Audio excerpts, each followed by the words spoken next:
Hello, everybody. Welcome back to the Best of All Worlds podcast here from your friends here at Nerds of Us. Myself, Jonathan, and Jerry Soul, the man to know, about to kick off our latest story arc. And fair to say, Jerry, we're both looking forward to this one, as it's not something we were expecting to do when we started off this pod, but it's a welcome change of pace.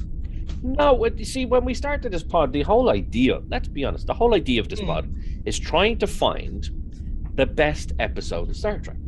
Yes. So when we first started this, I don't think we envisioned that would be, well, let's break it down into, action or espionage or like a Ferengi or Romulans or Klingons or Borg episodes or what we're doing, which of course is funny episodes. And it's the funny ones are not something that I envisioned that we would be kind of having an arc on, but yes. I'm really looking forward to it because the previous episode that we did, which was the Trouble with Tribbles, I believe was the name. Trouble with Tribbles, yes. Trouble with Tribbles. I had never seen the full episode before. Obviously, I'd seen parts of it in Trials and Tribulations and Deep Space Nine, but as I'd never watched the original series, I didn't know what it was like. So I didn't know what to expect from the original series. I've watched a few episodes now, and I've been pleasantly surprised with how good it's actually been. Yes. Like a lot of people go on about how Kirk is, Shatner's such an overactor in this. He's been fantastic so far. I haven't seen an actual bad episode of Kirk. Now listen, I know we're going to get to them. I know we're going to get to them. I know we're going to get to them. But at the end of the day, so far, it's been all good. And the last one was particularly good because it was particularly funny, especially when he's standing there and all the tribbles just keep hitting him in the head. And you just know that's some disgruntled fucking worker in the second. See you, Shatner, you fucking... Man, you prick. Fuck off. Yeah. Shut that down. Yeah, I could do that, but all the shit around me is really heavy. There's fucking Star Wars helmets above me here, so I'm not going to do that. And this is the closest thing to a tribble I actually have. So. Oh well, yeah, Pokemon, yeah. Tribbles could be Pokemon. In fairness, they probably are at this stage, to be honest. But however, there's a lot of them. No. Anyway, but that's not what we're talking about tonight, Jerry. We are talking about other comedy episodes. So as we said at the end of the last episode, we've cherry picked a nice testing menu of everything. So we haven't picked one particular discipline of Star Trek. We've gone for a nice broad scale. And refreshingly enough, after a very long excursion away from The Next Generation, which is obviously our kind of core Trek, if you like, we are going back to season 4 this time with the episode Q-pid. So you might not recognize the name, the actual title of the episode, if you like, but if you remember it as the Robin Hood episodes, that might jog your memory a bit more. So that's why we're starting off the arc with this one. We have obviously other episodes coming up, which we'll explain later on, but that is the plan to start us off. So we better strap ourselves in, Jerry, because this promises to be a wild ride. Oh, absolutely. Very, very, very wild with all the tights. Now, I will warn anyone who's watching at the moment, if you are in fact not a merry man, this episode is not for you. So I suggest maybe just like stick a pause in this, maybe cut to the second half of the episode, maybe, or just skip to the next one. Maybe that may be more your style. So yeah, that's just get the trigger warnings out of the way early. You know yourself. Has to be done. Has to be done. It's it's YouTube law now apparently. So. So Jerry, we're going to cue up the episode on our side. So again, we invite all of you to watch along with us. If you do have a streaming platform that suits, and by all means, sync us up and listen to our live commentary on this wacky episode. But if not, then you'll hear our reactions after our live commentary. So Jerry, are you ready to start? I'm ready to rock. Then let's begin. Then on 3, 2, 1, engage. I do find it particularly ironic, by the way, that this is the 20th episode of season 4, because episode 420 is appropriate because someone had to be stoned to think this is a good idea. And I for just the fact that you're saying it now, like Jesus Christ. Well, nothing really starts off a comedy episode better than Picard like researching for his archaeology project. And drinking cold Earl Grey tea. Absolutely, yeah.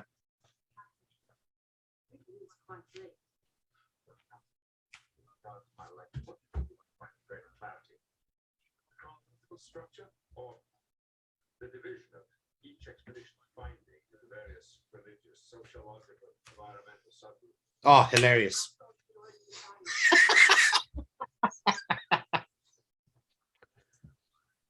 I love that Deanna is just kind of standing there going, so what you doing? Are you doing historical stuff again?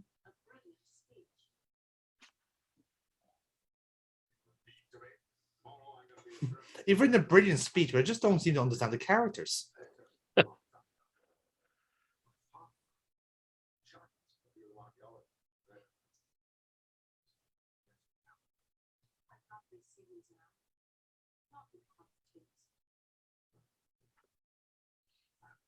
After all, I've written the Wikipedia article.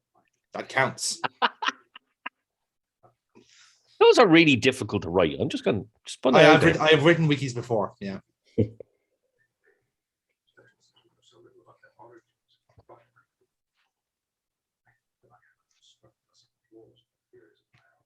Wait until you find out my flat takers theory. What I think is funny, you look at Picard now, and he actually hasn't really aged all that much, in fairness to Picard. No.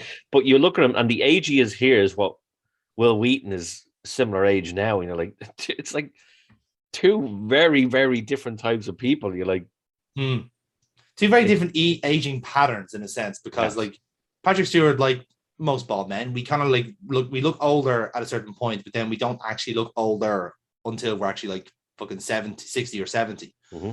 You look your age, you start looking your age then. It's like you kind of you look a middle age quicker, but then old age doesn't kick in until like much longer. Yeah. Oh, he's getting some nostalgia thing here now. Fertility symbol. Oh, hello. I didn't realize I could summon my horny dreams with using the statue.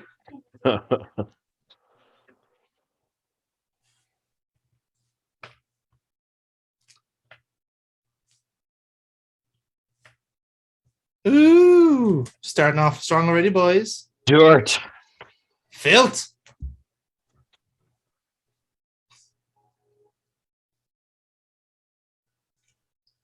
Of course, Picard did have this. For anyone uninitiated, there was a episode called, I think, Captain's Holiday, or just Holiday, I can't recall. And essentially, Picard goes on, shore leave to Risa, which of course is commonly known as the Horny Planet.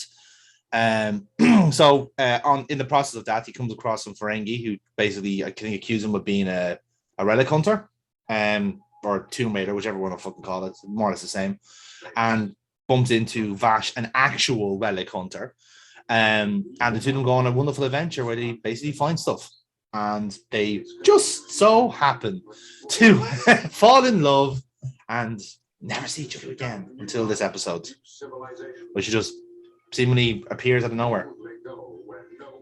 Yes, just out of nowhere. I mean, yeah, it's the way it goes sometimes, isn't it? You know? Yeah. Feels good to see these titles again. It really does. I was just about to say, it's just the music. It's like, you literally.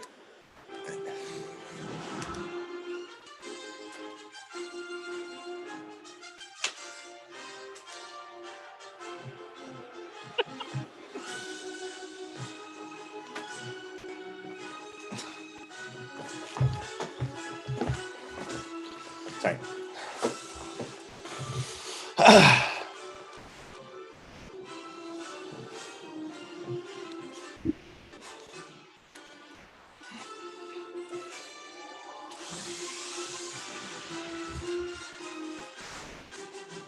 All the same, though, still needs more cowbell.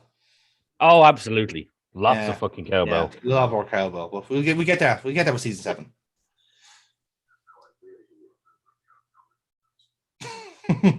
And now it's time for exposition over tea. tea and croissant. Yeah.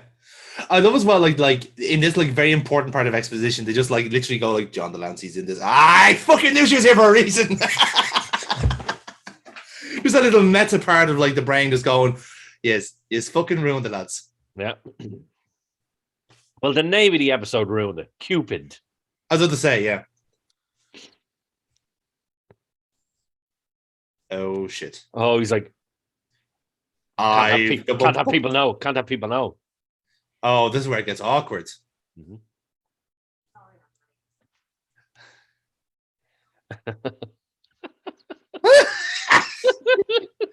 The acting is like. Mm-hmm.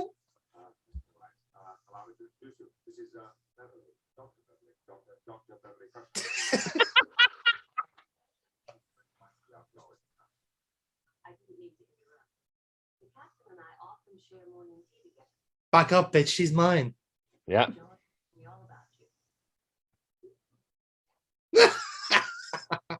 Girl talk. The look in his face is brilliant. Don't say a fucking word. Yes.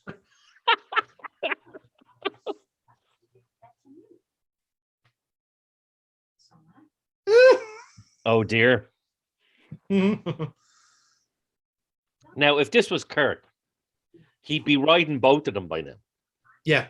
Oh, he wouldn't have just like stopped at tea and crumpets. He would have just had all the crumpet. Mm-hmm.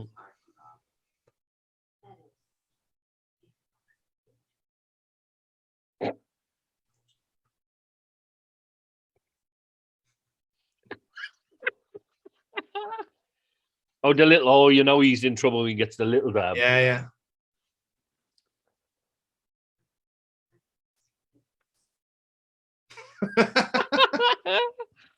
I love it. But even here, like his personal life is very, very important to him, and he likes to keep it personal. He doesn't want anybody knowing anything about it. And the fact now that she's bringing her around the ship, you're like, and of course now what's going to happen? Will Riker sees her. Talk about the hardy commander. Even though he's looking like, yeah, he's like, I've got a hard already. Shoulder pads, is it in space?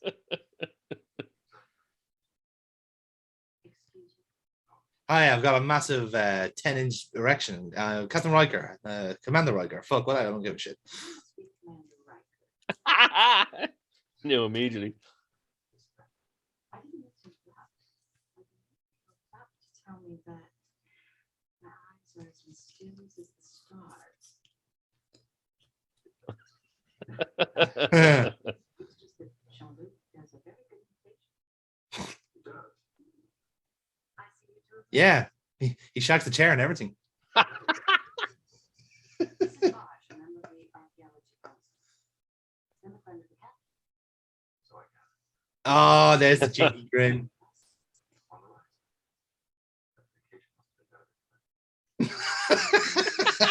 They're both stitching them up here. That's great. I'm afraid I won't be able to finish our tour.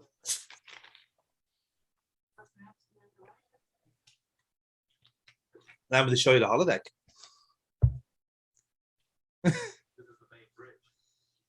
This is Worf. He's massive, so therefore we have him lean over a wooden panel as a joke.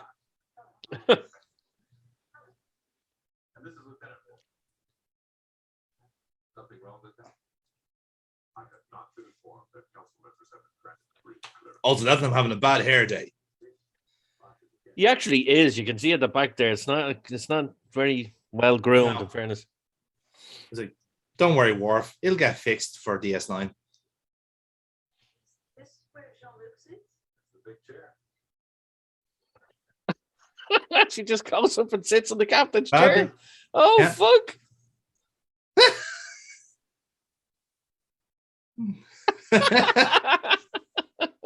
Starship captain, that's Oh, dear. Oh, for fuck's sake.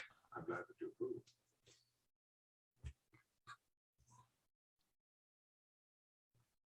I'll go back to my room now and get ready for the reception.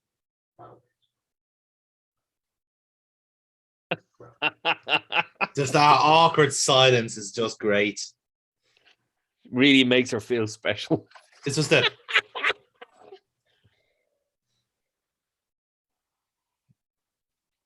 The crossed arm from Worf, you're like, Ugh. he's so fucking. Yeah. I don't trust her.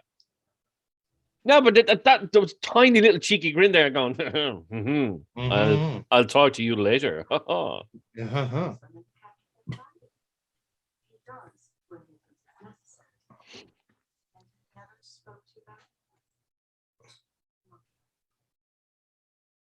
it. Not even him. Private man. I know. Excuse me. And there's this one about two nuns in the bath. Data, shut the fuck up, all right? It's a dinner. Do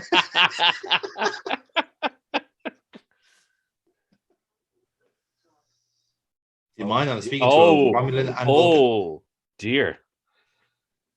I hope no one noticed that. Forget the reception. Why have you never mentioned it to your friend? You're my side bitch. I mean, what? That we met, for one thing. That we had an adventure together, some fun. Why not?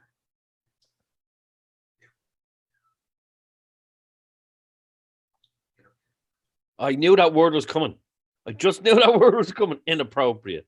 Yes. Well, to be fair, he thinks that like giving himself some fun is inappropriate at the best of times. Is that a Starfleet regulation? Or did you just make that up yourself? It's episodes like this, though, that make you kind of really look at that new season Picard and go, yeah, all that stuff that happened. No, obviously no spoilers, but all that stuff that happened in that series really brings this stuff to heart. You're like, wow. It's a common thread to his character, in fairness. Like, he doesn't let himself, he can't let someone in. Except for one man. There he is. There he is.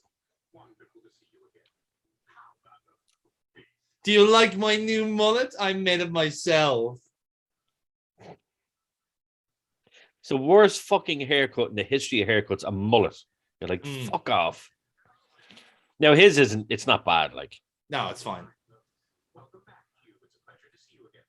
Although the hair does make him look a bit like Michael Barrymore, which is a shame. Perhaps now your manners will show some improvement. What brings you here, Q? Have you been banished by the Continuum once again? Oh, hardly. Still apologizing to me for the last time. What did you want? I always had every reason to stop by. I was nearly in the sector. I was, Now you force a confession from me. The truth is, I have a debt to repay. Debt? To you and your laws at me. And it interferes with each of my... I have to say, thank... I can't do it. No. I would have taken my own life from you. We all make mistakes. No!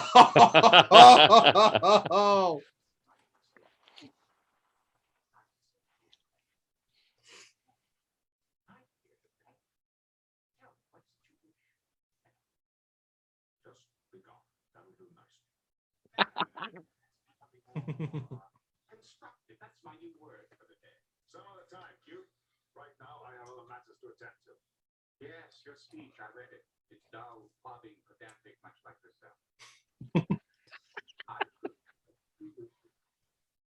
No, thank you. You've never actually been to the ruins of Hades 3. Was that ever an option? It was sealed off more than a century. Well, that explains it then. How can you write about something that you've never seen? I know. Why don't I take you there? Q gives you Q gives you a look at it, more of a look into the costume than anyone else has ever done. Yeah. Because the way he sits, the way he puts his feet up, you see the fact that they're actually wearing kind of high ankle boots. Yeah. You know, you don't really see that a lot. Oh yeah. I say he just acts so on Starfleet. Like it's even the angle he fucking sit at is different. Mm-hmm. My ship. You are simply the most impossible person to buy a gift for. All right, good. Will you report my radio? This is one of my favorite things. My favorite line almost throughout the entire run of Star Trek. This one here. Yes, Captain. Just been paying a visit. Q. Yeah, I what he's up to. He wants to do something nice for me.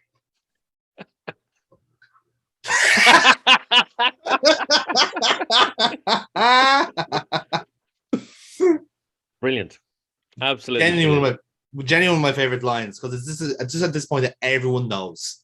Yeah.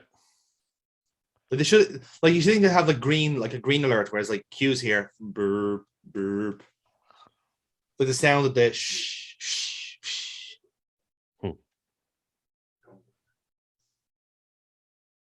Yes. Please, before someone sees me. Let me try to explain. I am by no and backs. On the contrary.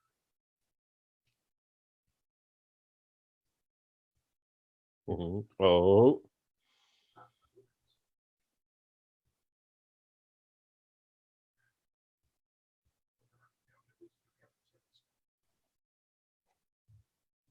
You for a second. Still you are.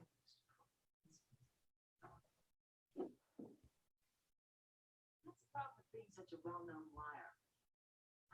You're not telling the truth, no one believes. I mean, let's be fair here. The last episode we saw you at, you were lying through your fucking teeth throughout the entire thing. Even the Frankies looked honest, and that's saying something. Sorry to any Frankies who are watching it. Correct. This is her last episode in Next Gen, isn't it?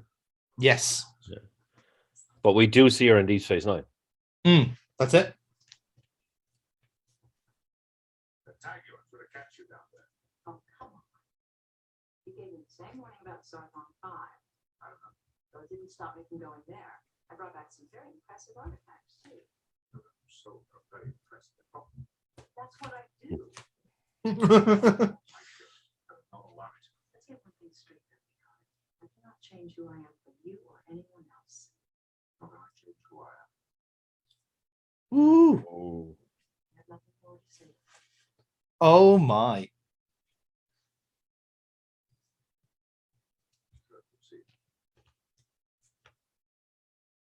Oh dear. Ouch.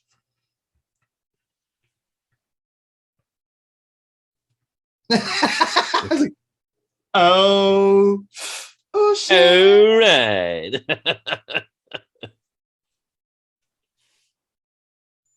Sleeping alone. I told you your foolishness to you.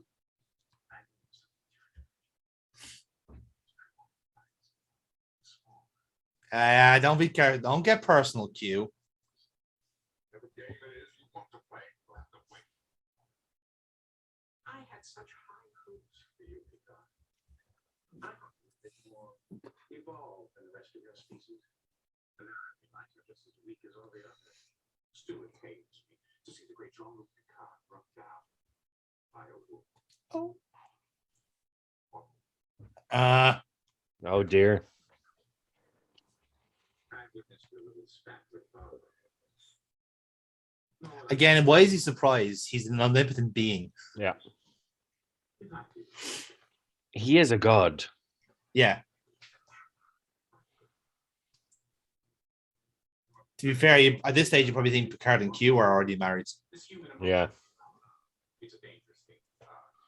And obviously, you're equipped to handle it.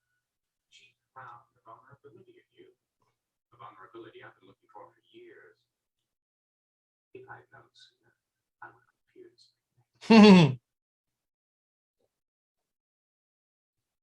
Mark my words. Yes, I'm just going to read my novel. You wish you deny that you care. Believe me, I'd be doing you a big favor if I turned her clean. You stay away from her, Q. Oh, there you go. Yeah, it's getting a rise from. Is hereby nullified.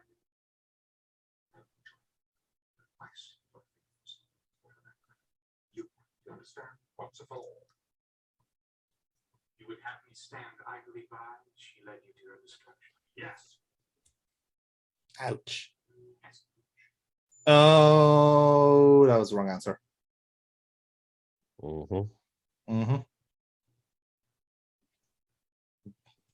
Robber.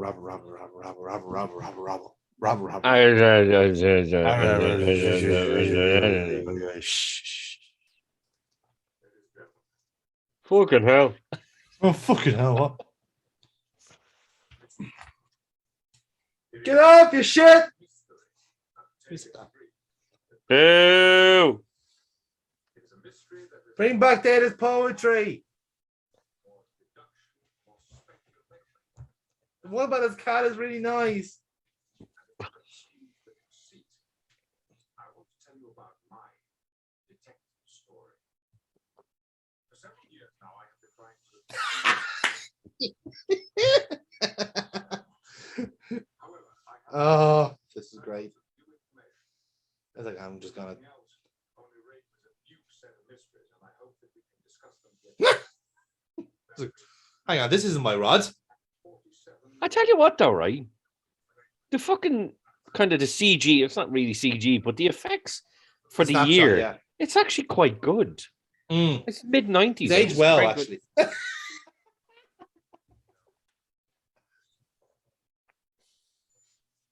Oh.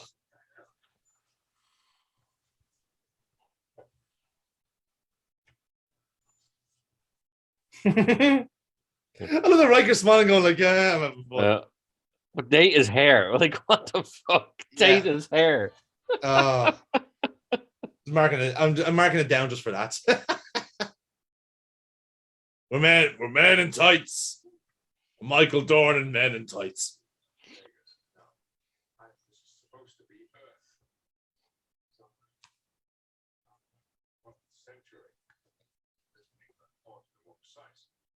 I am a big fan of Picard's little beard. Mm-hmm.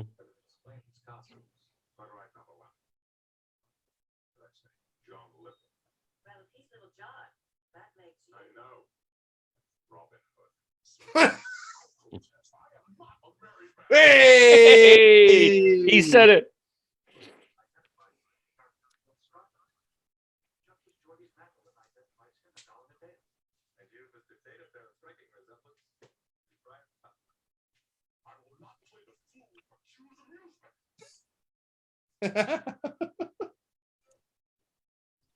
Oh, dear. Horse.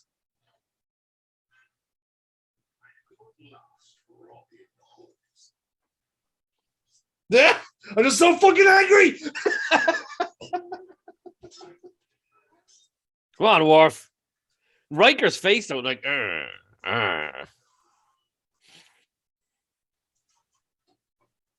terrible fucking shots. Did they learn from stormtroopers? I was about to say there's some 12th century stormtroopers there. Oh, if only I had my battle, I'll cut this horse to fucking shreds. Oh.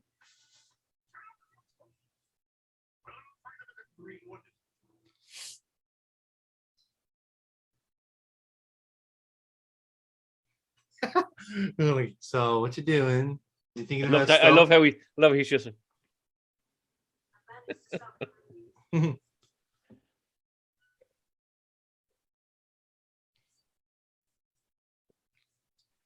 want to point out, by the way, that this is probably the first time Worf's ever seen a horse.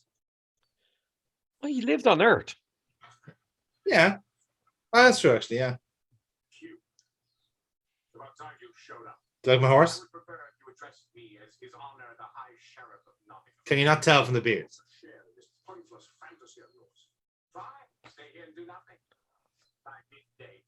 Even Delante's beard looks great. Yeah. What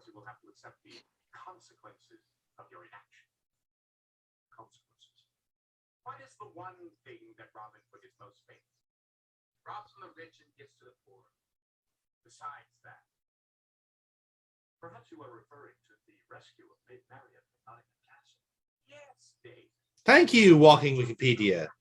And Sir Guy of Gisborne has decreed that Marian's head shall come off tomorrow. It's your choice, Robin.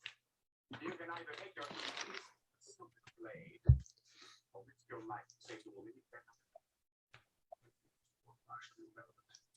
I would save any innocent life, as you well know. Yes, but what about your married men? Are you willing to jeopardize their lives as well? Is Vosh's life worth more than Data's, or Troy's, or Worf's? You know, Worf, you'd make a perfect program in Nottingham Castle. It's just a.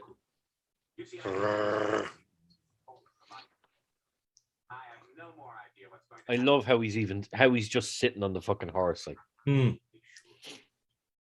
this scene, he's very like Trelane, because Trelane has a similar beard and similar getup as well.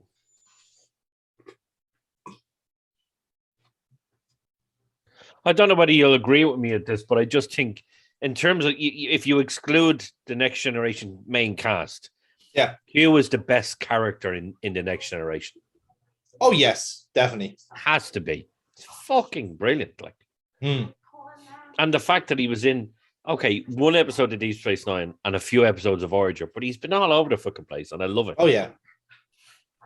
But like I said, in a way, like he always fell out of place in those episodes. Whereas Next Generation, because he's such a good foil for Picard, he never strays away too far away from them.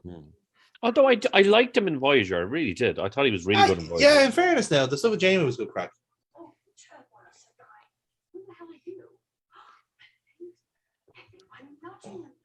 It's a guy of Ginsborn. It's a guy of what?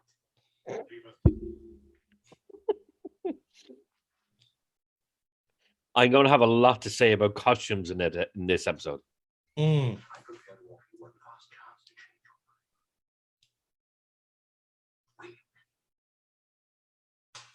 Oh, good luck.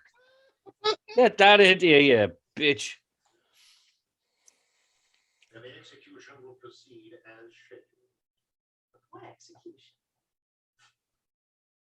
I warn you, man. This pathetic attempt of feigning madness will not save your life. I'm the one being executed? So, Guy, wait a minute. Couldn't you talk this over? I admit, I have myself lately. Maybe we both been a bit hasty. Now that I realize that my life is in danger, I'm going to completely just way switch.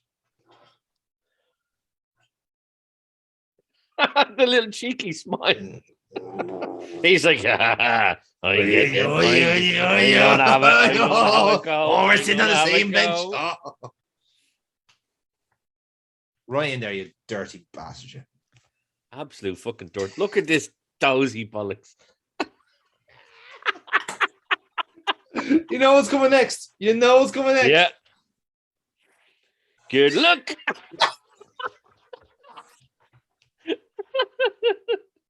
Sorry. I love it. And this.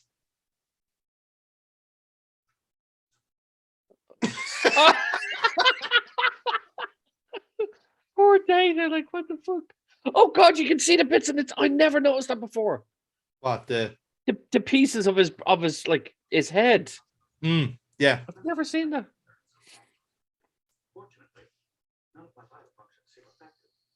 That's the HD betraying a little bit, I think. Our aim is shite, Data. Come on. Our aim is shite. Just imagine how bad it was then in that case. Yeah. I like Picard's sword. Picard's sword's a nice design. Yes, lovely.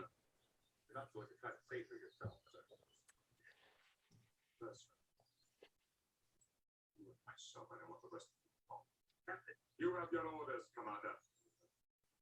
Oh. I expect you to follow them. And now this is a rare outing of Action Picard, as he was originally meant in the Next Generation. Up there's John Pender playing the Executioner.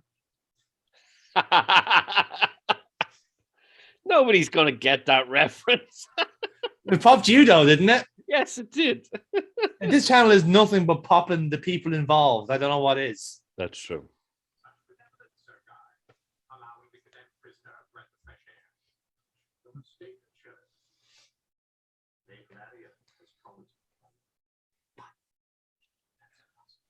He's just there, just getting the screenplay going. This doesn't happen.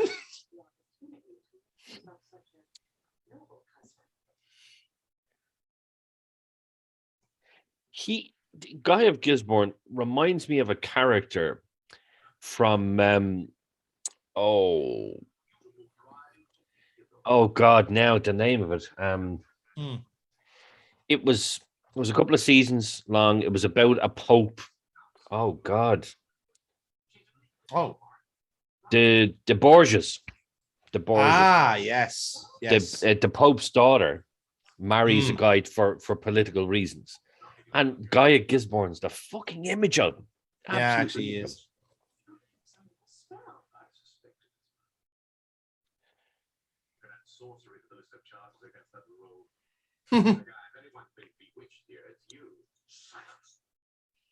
Oh. I'd like to see you try. Now the type of Q is just like, you know what, guy, fuck off. Yeah. He didn't. He just took he's, it. He's still got the kayfabe. He's still being he's really playing the part. Yeah. He's playing Alan Rickman. And his very angry lips.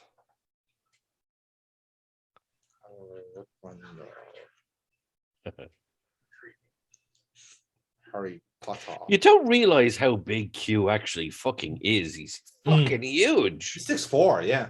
Yeah. Oh. Why do we care about this shuffling character? Good L Pickard. Yeah. They have to do different cinematically. Yeah. It's kind of like that episode that Data was doing a part in a play. Yes. And there was a character that Patrick Stewart played holding a spear, and he had a beard, and he was yes. It was actually really fucking good. Patrick Stewart played that really, really well. That's right, yeah. I think it was a play on the King Lear play, I think it was. Mm-hmm. And it's when it's not Epic Chain of Command, it's a similar episode to that. It's about the story or the theme was the same. Yep.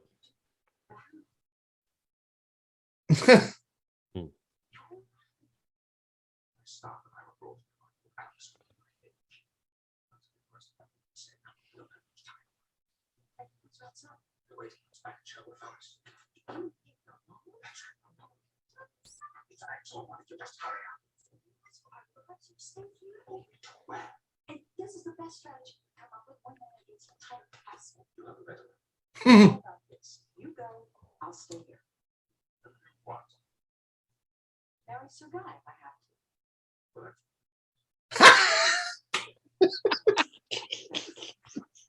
to. Let's respond to sarcastic Picard. I can take care of myself. You are the most stubborn woman I ever knew. There's no escape for you this time, Robin Hood. Stay behind. That's when you have a chance. Well done, my dear. Consider it my wedding gift to you, Barry.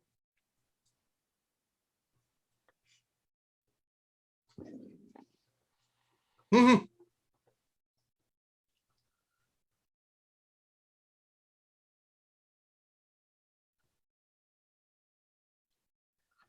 He's such a creepy, sleazy bastard, isn't he? Yeah. He's playing it well.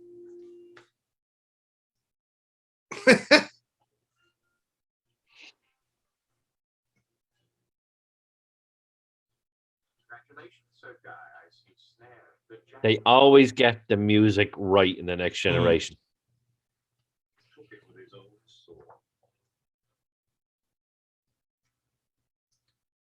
See, this is what's fucking everything. It's that look of it. It's like, oh, you're fucking with the plot. I want you to take this letter to Robin's men. You want me to go to Sherwood Forest at this time of night? You'll leave immediately. But it's dark. I'll get lost. Besides, it's not safe. What with all the... Besides, I'm just an extra from Hollyoaks.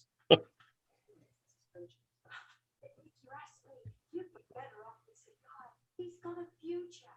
Why, you'll be living in London before you know it, but you must go, otherwise they'll kill I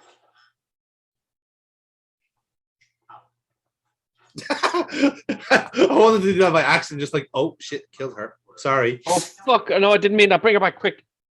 That's most gracious of you. I admit I was surprised, but no more surprised than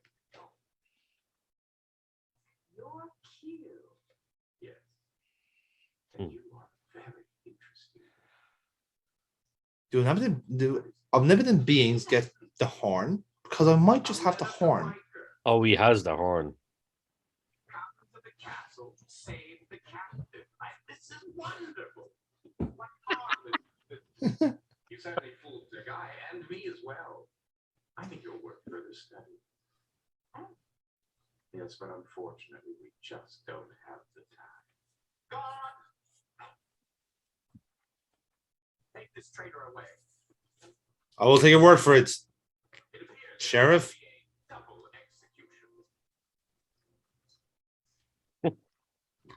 I've always wondered though, right? Obviously, Q puts him in these situations. Yes. But would he ever actually let him die? No, he wouldn't, because then what would He was his favorite. He was his favorite. Yeah. What would be the fun of that if he died? Mm-hmm.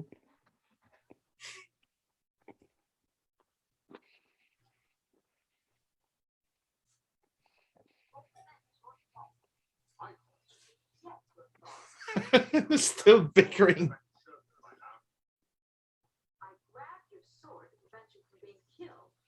I just want one of the guards to go, my God, will you two shut the fuck up? We've been doing this for 4 fucking hours.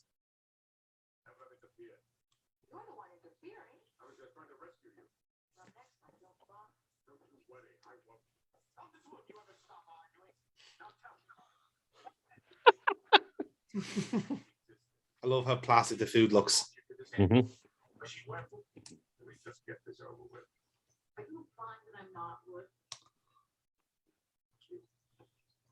I don't know why, but that beard and that head just makes Picard look like Randy Orton now.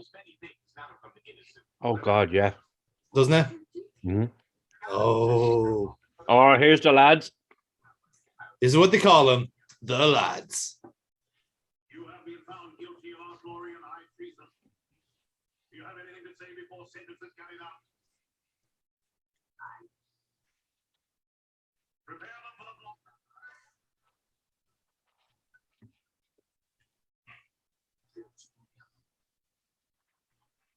You can do it, Jordy. Is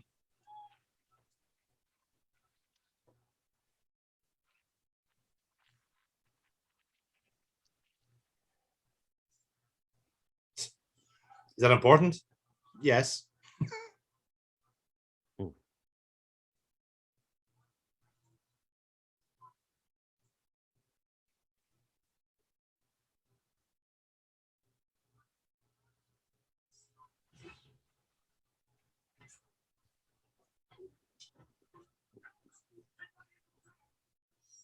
5. Oh, fucking spot monkeys again.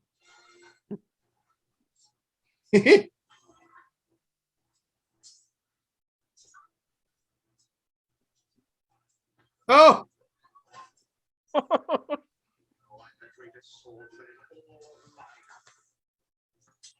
Joke's on you. I go fencing with Guinan.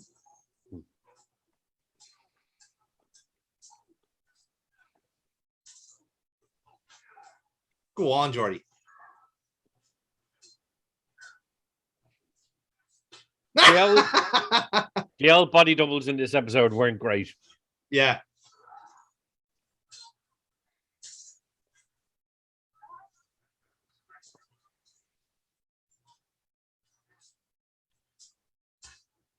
Although the body double of Guy of Gisborne is in every fucking Star Trek series. Yeah. You mostly see him dying in Deep Space Nine almost every episode. I'll say he eats absolute shit, all right. Oh, yeah. Oh! Good luck. Oh! Oh! Consternation's uproar.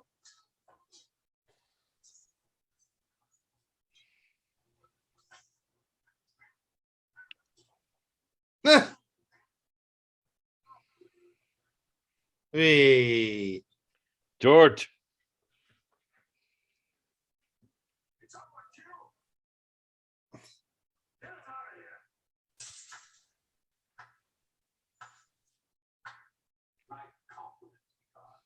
I doubt Robin Hood himself would have done much better. Sadly enough, they're all fine. Pity. I had $5 on Worf getting killed.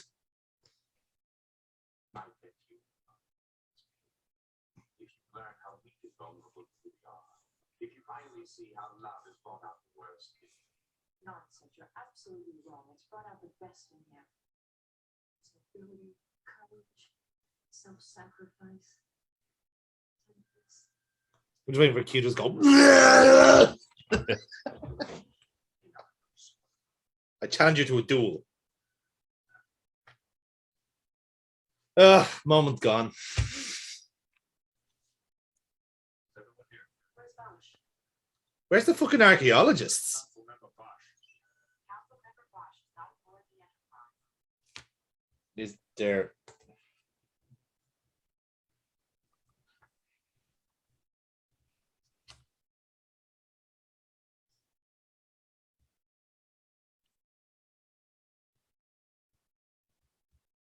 You just see the wide angle. You just know he's going to turn up. Oh. Oh, fair enough.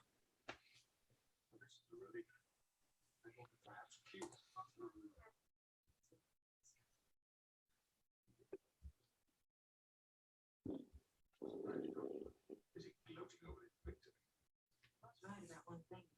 As ridiculous as it was, this game proves.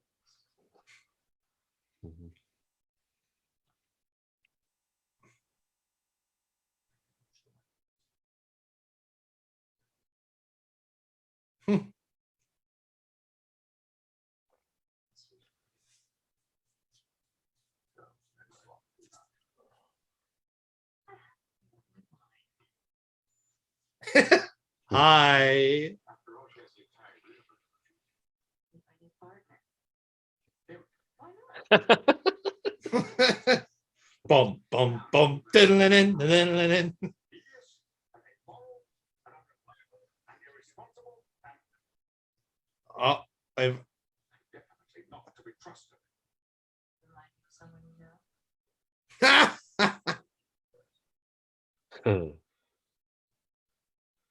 We're going to have fun. I'm going to take places no human has ever seen. I think it's over like that. For your debt to me, we will guarantee her safety. She will not be harmed, John. I promise. Well, are you going to kiss her goodbye?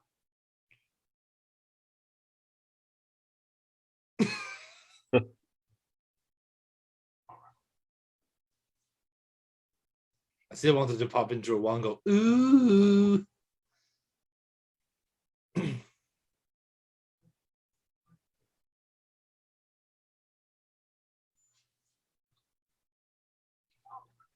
sorry. I forgot my hat. Delancey is just too good. Honest to very God. fantastic. I can see this getting high marks, being honest now. It's been a strong episode, I have to say. Mm. A very strong episode.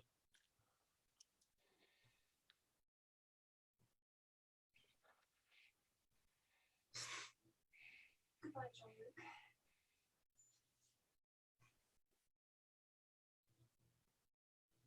His little happy little smile on his face. And funny enough, that's the last Picard actually sees of Vash that we know of. Yeah. As far as I know.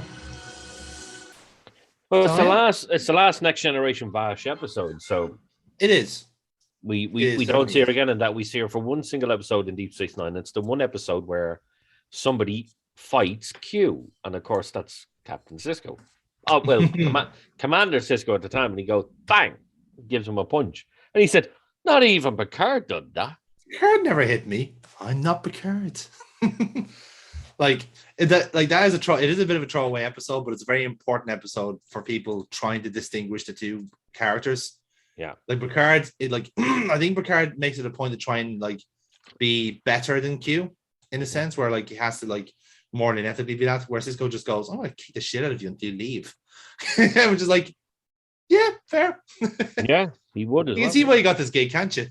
Yes. So, but yes, so we will get to our scoring very, very soon, Jerry. But before we do that, we have to get to our guest stars. We have no ships to talk about this time around because we've seen everything we needed to see already. Mm-hmm. And we have 3 guest stars to tell you about. All one and dones, unfortunately, in Star Trek, apart from all the fucking stunt doubles. We'll be here all night otherwise. So the first one we'll talk about is Joy Staton, who played the servant, who we saw kind of going, "Oh, I can't go to Nottingham Forest this morning. I can't go to Nottingham Forest at this hour. Oh, he's not the Messiah." You get the idea. He's a very naughty boy. So, very little TV credits for a name. Film-wise, she's in the both movies of the both Young Lady Chatterley movies and Last of the Good Guys. She's also makes guest appearances on Murder She Wrote, Men Behaving Badly, and Dexter. But otherwise, fairly thin on the ground in terms of TV and movie appearances. Hold on, I have to cut you off there, Jonathan. Sorry, she was in Dexter. Yes. Men Behaving Badly. Yes. What was the first one? She was also in Murder She Wrote. I'm sorry, but what a catalogue of work. Yeah. Murder She Wrote. Okay. Which obviously 80s and 90s classic. Okay. Yes. Men Behaving Badly? Yeah. How do you go from that to Men Behaving Badly and then fucking Dexter? How? Yeah, well, she's an English actor, so but she gets still, the that's a great volume of work. I know you're saying that she wasn't in that much, but fucking hell, the stuff she was in was brilliant. Yeah, in fact, yeah, exactly. It's like one of those like walk on like voicing kind of roles in a sense, because she doesn't hold down a prominent character for many things, I don't think. But in if you wanted to know, she's Mrs. Henshaw in Men Behaving Badly, and I think she is in an episode of Dexter. She's a widow, and she's in a couple of other things as well. And she's just a nurse in one of the episodes of Murder She Wrote. So, let's see, it's more of a case of just popping into certain episodes or certain shows more than anything else. But at least for the purpose of Star Trek, she's just in this one episode. Okay. What did you think of Maid Marian Servant? Did she bring the scene across? She played the classic annoying voiced woman. Yes. Yeah. Which she did very well. That annoying English voiced woman. Yes. Indeed. Yeah. So, next person we're going to talk about then is Clive Revel, who you will presumably guess, and you'd rightfully say, did play Sir Guy of Gisborne. So, this will be interesting actually. I'm going to play a little bit of a cheat on you, Jerry. What other sci-fi has Clive Revel appeared in? Okay, I'm going to try and... I'm not just going to guess. I want to kind of get some information out of you. Okay. American-based or English-based? American-based. Okay. I'm not gonna mark you too cruelly on this one because it is a bit of a cheat, but that does discount the likes of Doctor Who, so that's that out. I'm just going to go for a guess. I'm going to go for a guess. Battlestar Galactica. It's a good answer, but let me just read what it says here. Okay, go for it. He has appeared in both Star Trek and Star Wars, having supplied the voice of Emperor Palpatine in Star Wars Episode 5, The Empire Strikes Back. What? However, in 2004 DVD release, his performance as the Emperor was removed and replaced with Ian McDermott, who played the Emperor in 5 of the later movies. The scene has also been rewritten, as the shocking secret the original dialogue had tiptoed around was now common knowledge, and as such played a role in the conversation. So basically, he was retconned out of Star Wars, but initially he was the original voice of Emperor Palpatine. I have seen that because I would have seen the original before the updated version. I think I watched the original Star Wars trilogy in... It was about 95, 96. And I actually got the tapes. They were tapes, they were videotapes. They weren't DVDs, videotapes from my piano teacher at the time. Yes. He gave me them when I watched them. And I had no knowledge of Star Wars at the time. So the shock of, no, I am your father was fucking real for me. I'm like, holy shit, Darth Vader's your father? What the fuck? But I remember that scene very, very vividly of the Emperor's kind of bug-eyed, weird-looking guy, and you're saying that's this guy? That's him. Wow. He's Emperor Palpatine. Wow, that's I would have never guessed. Never. Well, there you go. If you've ever played the PC game Star Wars X-Wing, he's also in that game as well. He's the voice of General Dodina. Or Dodina, whichever way you want to pronounce it. I know who you're talking about. Yeah, so he's the voice of that. Very much I mean, Clive Revel, he's still alive, age 92 now at the moment. and he was actually originally born in New Zealand. He was actually originally born in New Zealand, funnily enough. Wow. So yeah, no, he has a remarkable back catalogue. I really cannot stress that enough. Jeez, where do I start? Really, I mean, he's a lot of Shakespearean work would be one way of putting it. A lot of presentations of Hamlet, Merchant of Venice, Julius Caesar, The Tempest. He's been on Broadway since 1952. He went to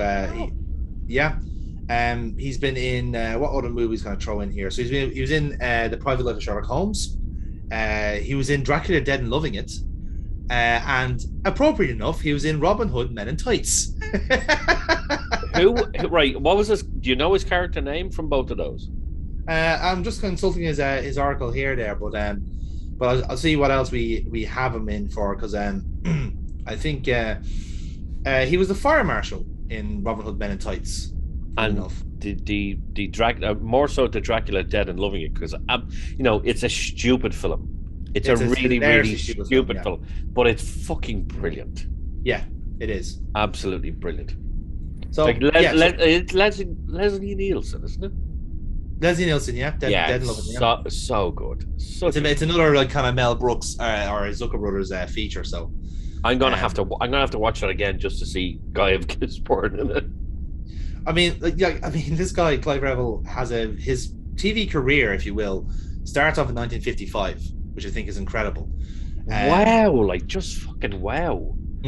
So he is Inspector McGinnis in Kaleidoscope, which I think is one of his more first proper outside of Broadway and plays and so forth.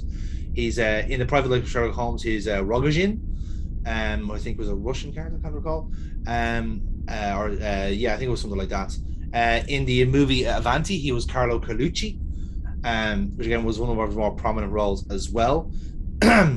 He was Chico in the movie in the TV series The Boy with Two Heads. He was, who else we have here, scrolling up and down just to double check here, because I did see something that was very interesting in that sense. Yes, there he is, 1980, The Emperor's Voice. He played Charlie Chaplin in The Scar of the Harrow War, which is an interesting take there. And he's Vector in the TV series Wizards and Warriors, interesting enough. He was what else we got here? He is the storyteller in Dragon's Lair, TV series. Yeah. He really has done a lot, hasn't he? Fucking hell. A good mixture of acting and voice acting, because he's in Alvin and the Chipmunks as additional voices, and the original Transformers TV series, he was Kickback. Fucking hell. Okay, I love this guy. Yeah. So he also made the Transformers movie as well as Kickback too, and he was the King in The Frog Prince as well, and he was also he was also in My Little Pony and Friends as additional voices, DuckTales as Shedlock Jones. Fucking hell! Yeah, that is some battery of fucking work there. Wow. Gary, I haven't even made it to 1990s yet. This is the incredible thing. This is the remarkable thing about him. So it's only until 91 where he actually made it. Yes, here we go. This is the one that catches everyone off. He was in Batman the Animated Series as Alfred Pennyworth for a couple of episodes. Fuck off! For a couple of episodes, yeah. No, what? There have been other voices, actors for him, but he's also the radio man for the Police Blimp as well. So I think he did it for a couple, and I think then from Zimblast, I want to say, took over the Alfred role. I could be wrong. But yes, he did a couple of episodes as that. So obviously he's the fire marshal in Robin Hood Men in Tights. He is Sorcerer Blowfish in the the short series of The Little Mermaid TV series, as opposed to the original Disney movie. He's also in Babylon 5, actually, as Trachis in one of the episodes of that. He is the voice of Bagheera in The Jungle Book. He is in... Whoa. The original? The video game. Oh, the video game. Okay. Video game. He's the voice of Bagheera in The Jungle Book video game. He is... what else do we have there? I did see there... very well. Not to losing. There we go. He is in Dracula Dead and Loving as the character Sykes. So he's in that movie. If you see the character Sykes, I'll have to watch it again. I think I'll recognize him now. You probably will now. Now that I know, I think I recognize him. That it just is incredible. Like, obviously, you look at Star Wars: The Empire Strikes Back. It's a thing where he's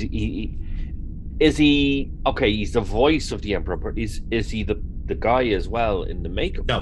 No, he's not. He's just the voice. Just provides the voice, yeah. Which is very strange, because you would assume the face that's there would be doing the voice as well. That's very strange. I'm gonna have to look into this, because I never knew this. Yeah. Obviously, me being a huge Star Wars fan, I'm shocked. I'm genuinely shocked, but it's a good shock. It's really good. Yeah. He has a remarkable amount of video games to his credit. Like, I'm even seeing here now. This is actually like genuinely like ones I'm thinking like, holy shit, really? For example, actually, he's in the show Freakazoid as several episodes, in several roles, I should say, as Hermal Sirio, Inspector Hogan, Lost Banger. Like, again, one of those kind of like incidental characters that he can come in and play. But if I'm seeing here right, he is in Conquest Frontier Wars as Hawks. He's in the Hobbit video game. He is Thorin in that game. He is also the narrator of Mickey's Twice Upon a Christmas, the video release of that. He is he is Robar in Gothic 3, the video game of that. In the video game of John Dark, he was John Lancaster rather. He was also in the Transformers: Revenge of the Fallen video game as Jetfire. So that was 2009 that was released. That's only a few years ago. So it would have been, is it like late 70s? Yeah. Fucking hell! Like, in fact, he was still doing work. He was still his most recent work is 2016, where he was in the show film The Queen of Spain. He was playing John Scott. So he's still acting when he was 86 years old. He was well into his 80s at that point. Wow. Yeah. That now. Wow. We've gone deep dives into people's like characters and so forth and roles. Yeah, that is a body of work. That is a character. That is the biggest body of work that we've seen on any guest star on any episode that we've reviewed so far. That has been incredible. Yeah, absolutely incredible. I'm genuinely shocked to like everything included. Wow, Jesus Christ! I thought the previous person going from Murder She Wrote to Men Behaving Badly and Dexter was good. That's just after blowing me out of the water. It really has. Absolutely, 100%. So there you go. Next up then, and the last one for our guest stars is Jennifer Hetrick, who of course played the role of Vash. So we mentioned, of course, that Vash does make a hat trick of episodes, if you pardon the pun, and obviously two of them are on the Next Generation, and then the Deep Space Nine episode Q-less, where basically it's a couple of some time has passed and she's sick to death of Q.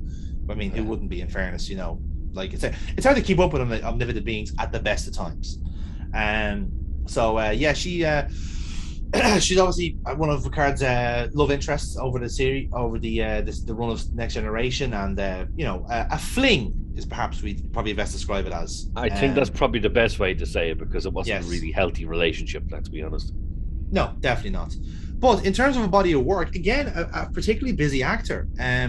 Very much US based in terms of her work. So she was in LA Law for a long time as Corinne Becker, whenever she appears in that. She was also in a lot of actually quite kind of like shall we say crime and kind of shows like that. She was in Bodies of Evidence as Bonnie Carroll. She was also in the X-Files, actually. She's Sharon Skinner, Skinner's sister, I think it is, or wife, I can't recall. Yeah, that's an interesting one. Yeah, she's in that. She's also Kim in Beverly Hills 90210. She's Mrs. Morin in Buffy the Vampire Slayer. She is also in Criminal Minds as Mary Wilkinson in one episode of that. She's also in NCIS. She's in Cold Case. She's in Prison Break.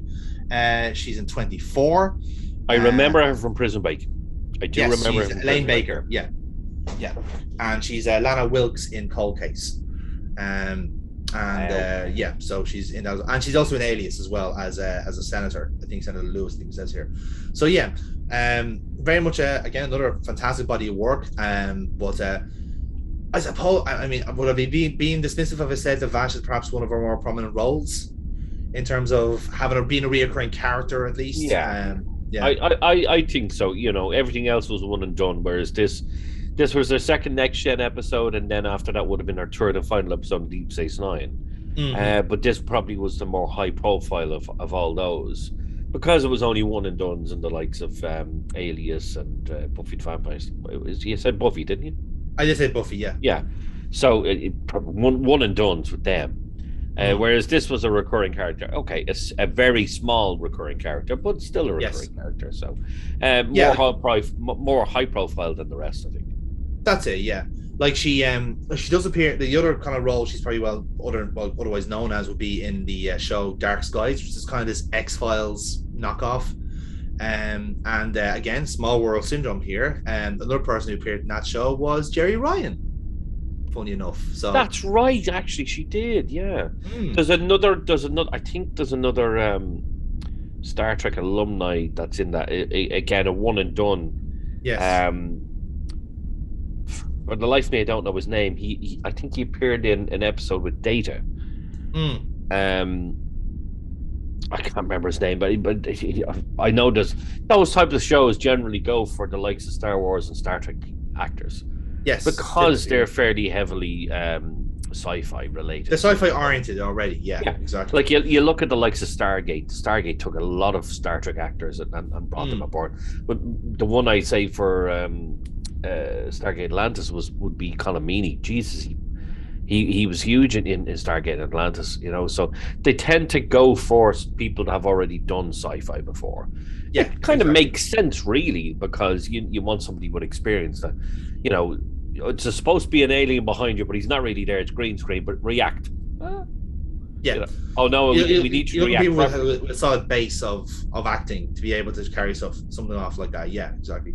But yeah, no, that's a fair cop. So yeah, those are our guest stars. So again, quite light on guest stars this week, but very interesting ones nonetheless. I think the best way of putting it. So wow would come to mind. Just those two, not the last one, but the guy at Gisborne and of course Lady Marion's fucking kind of servant. Just wow. Yeah. I did not expect that. I really didn't, but delighted to know. And the fact that Guy Gisborne's still around, 92 years of age. 92 years old, yeah. Fucking fantastic. Absolutely love it. Absolutely. But yes, enough. But unfortunately, we can't go over an old man's career all night. We are gonna have to continue on with the show. So it's now time to get scoring. I thought, are you on the wine or am I on the wine? I'm on the wine. You're on the 7-Up. You're fucking Vulcan fucking mind tricking me here. You bollocks. No, stop. What? No, not all the way up. Jesus. It has to go all the way up. Otherwise, it's not real. With the melon? Oh, absolutely. Of course, with the melon. Nah, you're all right. Thanks. Anyway, so let's get to the scoring of the show, right? So, let's start off with the plot. Yes. Solid plot, I think. Absolutely. It's enough of a starting premise in terms of like it hooks you in like to think it's a boring episode and say like, it's Picard doing his archaeology thing. Okay, I wonder what the B story to this is. And then at a certain point, it just goes, Vash is here. I was like, okay, that's interesting. Oh, Q's here. Okay, that explains it. And that's when the show kind of rattles in. So it's a bit of a slow burn in that sense, but it's deliberately a slow burn, which I wish I like. I think it's a good pitch as well, in the sense where like it's Q trying to get Picard to like to show a little bit of his character, which if anything from at this point on is kind of what Q does with Picard. He tries to get something out of him, like because I'm reminded of on top of this episode, I'm reminded of Tapestry, where I think they kind of take the initial concept of something like this, where Q's going to get something out of Picard's character and make it better than with Tapestry. So I think that's the way to do it here. I think plot-wise, it's grand. Like I don't think it's rooting up any trees, but I think it's a very fresh plot for Star Trek. I think so. Yeah. Yeah. So I'm going to give it an 8 altogether. What do you think, Jerry? Oh, when it comes to this episode, it's kind of like what you were saying there. It's kind of Q tries to get something out of Picard, and he does that from this point forward, even to the very end, like all good things. But then when you now that we've watched the likes of Star Trek Picard season 2, and no spoilers here. I'm not going for spoilers here, but you see that it does lead up to that. Yes, is that again? Picard is Q is trying to get something out of Picard, or even for him to admit something. Just to reveal it. To reveal it, to say it out loud. Yeah. And this was the beginning of that. And in hindsight, having seen season 2 Picard, when you look back on an episode like this, and I'm now looking at it with kind of fresher eyes, you're like, wow, it's as far back as this that, okay, we know that Q likes fucking with Picard, okay? Because Famously. He does like fucking with Picard. But he does it for a reason. Yes. It's not him I'm just gonna fuck with the mere mortals here, like, I'll do what I want. He genuinely is trying to get something out of Picard. And Picard admits he does have feelings for Vash because he goes and rescues her. And he does everything he can to try and rescue her. And then, kiss at the end, the whole lot. It's very subtle. But obviously, you have to have seen season 2 of Picard to know this. And I think it brings the plot of this, obviously, 2 different set of writers. Nobody knew how it was going to go, but when you actually take everything on board, it's really good. It's really fun. Even Worf. I'm not a merry man. Fuck off, Worf. Okay, you'll be as merry as we want you to be. You hairy Klingon fuck. Okay, shut your fucking mouth. And then smashing the mandolin was fantastic. But in terms of the plot, I'm gonna go with you. I'm gonna go an 8 with that because it was strong. It started off slow, but it was purposely done that way to make it look like it was a boring episode. Yeah. And then they start the engine when Vash turns up, and then Q turns up. You're like, it's revving like fucking 4,000 or 5,000 RPM. You're like, yeah, let's go right into overdrive, and then you get the Marine Man. Absolutely fantastic. 8 out of 10 for me. Definitely, yeah. It's like definitely one of those, like, it's not a season fodder in a sense, but it's like it's a fun episode you remember in the season. It's a nice palate cleanser, an absolutely episode, which is what comedy episodes are inherently. But you this is it. When it comes to Next Generation, you need these types of episodes because a lot of the episodes are very, very serious. Yes, anything from Borg invasions and the likes of Family, very extremely difficult episodes, and they were difficult episodes. There's other episodes as well where you're dealing with race, you're dealing with sexuality, you're dealing with the loss of people. Very, very difficult episodes, very, very hard-hitting episodes. You need this levity to kind of bring you back and go, okay, this is fun again. Because if you had all of that just constantly throughout the series, it's like looking at Breaking Bad. There's no joy in Breaking Bad. There's zero joy in Breaking Bad. It's just from one second to another, it's just doom and fucking gloom. Whereas this, you need to have that levity. You're like, oh, that brings you back up. And then you can go again. And it's the perfect kind of stop off, especially season 4. Season 4 starts off with Picard a Borg, and he's going to destroy the Federation, and we get to this. And again, of course, with the Borg turning up, that's another Q type of thing. He wasn't there, but he instigated it. He started it. But they needed that. So the little bit of levity that you get from this episode, and the fact that it is, and it's a proper comedy episode. It's not serious in any fucking way, apart from the start. But that's on purpose. So absolutely loved it. But just to bring home that point, like I don't know if I've said it officially on this show or not, or perhaps like off the record, but I believe that season 4 is the best season of Next Generation pound for pound. And I'll prove this point by saying this, right? Here is the run of episodes from, say, I'm going to say from like episode 7 on, just to kind of re-go for my point here. Future Imperfect, Final Mission, The Loss, Data's Day, The Wounded, Devil's Due, Clues, First Contact, Galaxy's Child, Night Terrors, Identity Crisis, The Nth Degree, Q-pid, and the episode right after Q-pid, The Drumhead. Oh. Now actually, how did season 4 end? Because I'm assuming it's a two-parter. Redemption. That's all you had to say. Mm-hmm. Redemption. Now, bear in mind, now season 5 is very, very strong as well. But to me, that's the. Well, you're talking about levity. That's why you have levity, because look at some of the heavy episodes. You have to have that episode. If that episode is not there, then it's just serious onto serious onto serious. Yes. And it's not, not everyone's going to take that. Again, I bring up the Breaking Bad scenario. Breaking Bad for 5 or 6 seasons, I can't remember how much it was. There was not one episode of any levity at all. There was nothing fun. There was nothing funny about it. I've watched Breaking Bad. I've enjoyed it, but you have to have a certain mindset going into it, because there's no joy in this whatsoever. Yes. From start to finish, it is a hopeless man trying to do something for his family and failing. But continuing to fail for 6 fucking seasons. He thinks he's the kingpin. He's not. He's failing. He's he's turned to the dark side. That's exactly what he's done. So with a series like Star Trek, you need to have some sort of levity to bring you back into it. It's a thing where you look at even New Trek. There were parts of Picard, and again, no spoilers. I'm not a spoiler guy. No, there were parts of Picard that have that little bit of levity, and it always seemed to revolve around, I should say, the likes of Seven, and the Doctor actually as well. Yeah, exactly. Yeah, there was always that little bit of levity, the little bit of jokey, fun stuff. Yeah, throughout the whole season, so 10 episodes, I think it was. That you're like, okay, you're down. Oh, you're back up. You're down. You're back up. And then the last episode just fucking kills you, but kills you in a good way.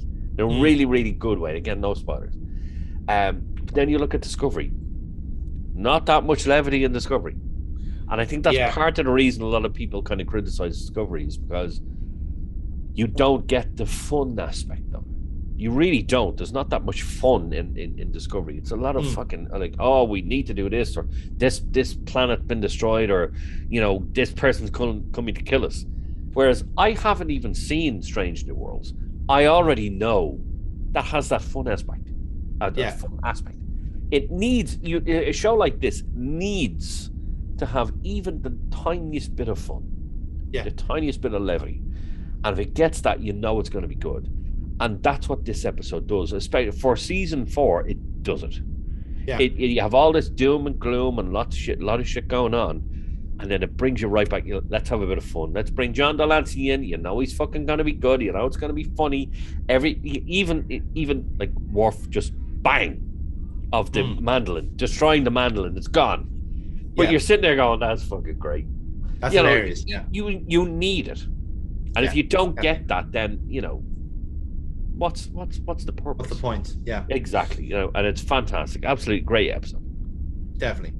Let's move on to setting then. So again, going by kind of our rules of settings, we normally go for stuff like never works on foreseen areas, the way they constructed, the way it looks, and then they kind of the application of what they have already. So Jerry, this one's a very good episode for setting, considering we do get essentially Nottingham Forest and Sherwood Forest rather, and Nottingham Castle. So, I've had your thoughts on how you felt that came across. When it comes to sci-fi shows trying to do something that's like medieval in nature, a lot of times they do it wrong. They make it look too new. Yeah. Whereas something like Nottingham Castle and Sherwood, like a forest is a forest. If it doesn't look like a forest, then it's not a fucking forest. This genuinely did look like a forest.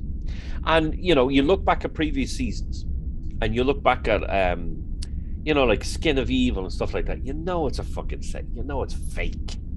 It's very obviously fake. Whereas this looked like a fucking forest. It genuinely did. When it comes to the castle, to a lesser extent, it looked good. It looked like the type of proportions, the brickwork, the windows, things like that.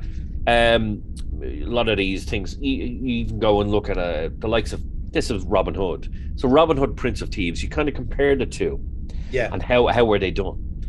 Castle, very well done. But there were certain things you're like, okay, let's just bring it down just a little bit. And you mentioned it as we were watching it, was the food on the table. It was very... All things like that, yeah. Yeah, it was very plastic, stuff like that. If they had like a joint of ham or a turkey leg or something like that, something as simple as that would have actually been better placed. Fill the table out a bit. Yeah, exactly. But in terms of the forest, in terms of the castle, even the room where Maid Marian was being kept, all really, really good. I can't give it a 10 because it's just not going to get a 10 because it wasn't perfect. But I'd go a 7 to an 8. I'm going to meet you at 8 because I think it filled the purpose with the set, because my kind of initial thoughts on it were that it felt like a really small but tidy Shakespearean set.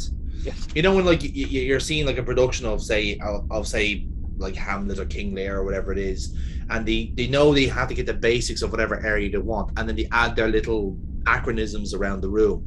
Like it could be like, you know, a shingle here or like food here, whatever it is. They populate it enough to make you kind of like, you know, to feel that you're like either indoor, like external light and day and light and dark and all that sort of jazz. They do enough there to make it doesn't feel like a set, or in a sense where you know it's a set. We're all aware it's a set, but there's enough effort to take it away from that, you know. Yeah. And yeah, that's even the outdoor like scenes, they're just done very, very well. Like I know it's probably like in the middle of fucking California somewhere, but like reasonably you could say no, that's forest. I'm happy with that. Like you can the suspension of your disbelief is suspended, you know. Next up I have is writing, and this is a fairly strong category for me, I have to say. Mostly because it has some wonderful lines in it, absolutely wonderful one-off lines. Again, it's one or two kind of like marks taken away just for like, you know, maybe kind of going back to the bickering a little bit too much type of deal, like not kind of having that kind of build up a little bit too well.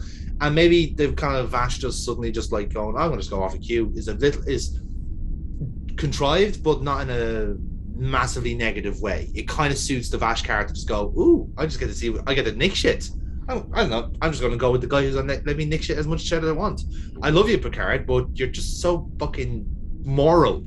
You know, and that's one thing. So it is contrived, but it's for the right reasons. And they do kind of like fix that then when she does appear in Deep Space Nine a couple of years later. So I think overall it's a strong episode for writing, but not perfect, is what I would say. For me, I when you first start talking about it there, 100% agree. The lines and stuff like that, we're going through it. Your favorite line was Q here, and he wants to do something nice for me. I'll alert the crew. That was fantastic. Yeah. You know, and it wasn't, you know, there was nothing serious behind it. For the characters themselves, you're like, okay, I'll alert the crew. For him, it was serious. For us, that was brilliant. Absolutely fantastic. You look at the stuff, even, I know you kind of bring it down a little bit because of the bickering and stuff like that. They wrap it up very quickly, I think. But yeah, that's because I think the bickering though was, you know, they only had 40 minutes, 45 that's minutes. That's it. Yeah. Was. You know, they have to fit it. You have to fit it into a certain time frame. So I thought the bickering was actually done quite well, especially the part, you know, the part where they're coming out to get their heads chopped off. That was the best part. It's your fault. What do you mean my fault? It's your fault. It was my fault. I can't fucking save you. Could be back in Sherwood Forest. Yeah. You're all shut the fuck up, Pat. It was proper married couple bickering. Exactly. It was a really, really well done. I don't think the part I'm going to disagree with you on is the end. Who better than to kind of leash Vash than Q?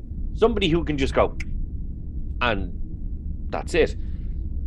She's getting exactly what she wants. She's able to go around the entire galaxy and go to, you know, burial sites and archaeological sites that no fucking person, doesn't matter if they're human or not, no person in the entire galaxy has ever seen. And he's got to bring her there. But she's a liar, she's a cheater, she's a stealer. You know, who better to bring her around there than Q? So Q is getting something he wants.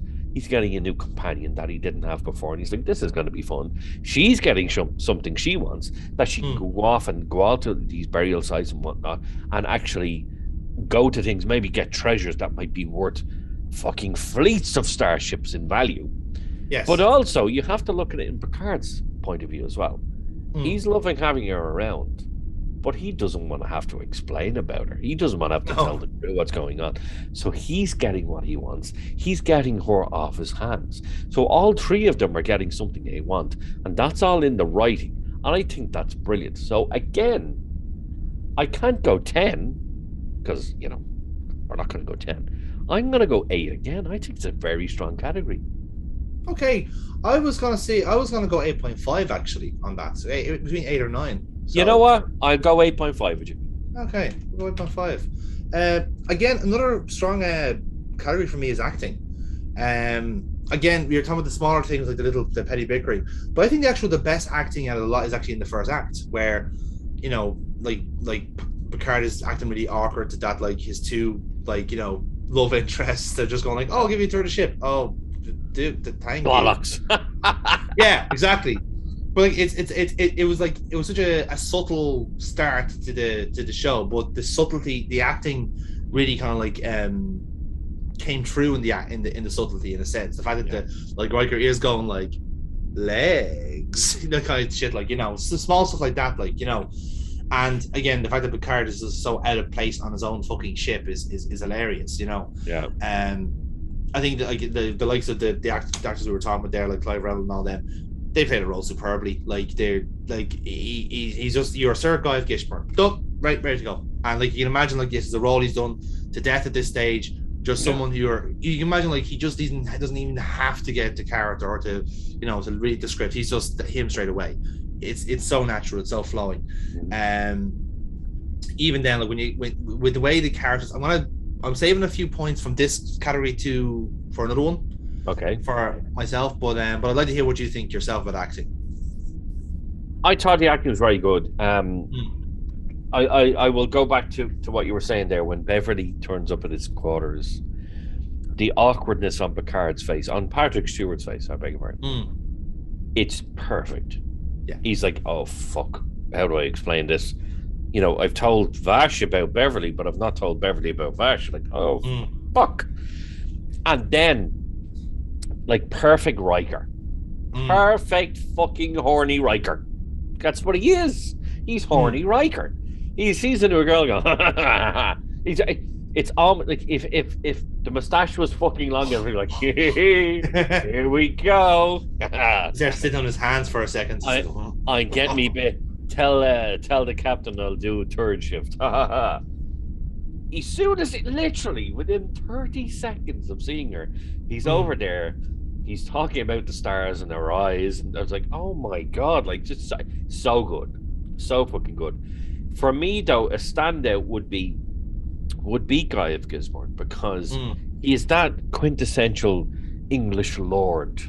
You know, when you see in films and like, you know, we're going to behead you, or he's kissing her hand. Absolutely fantastic. I thought it was great. You know, not everybody was brilliant. You know, I don't want to be a merry man. As entertaining as it wasn't brilliant, and it was very sort of little things that kind of like, okay, yeah.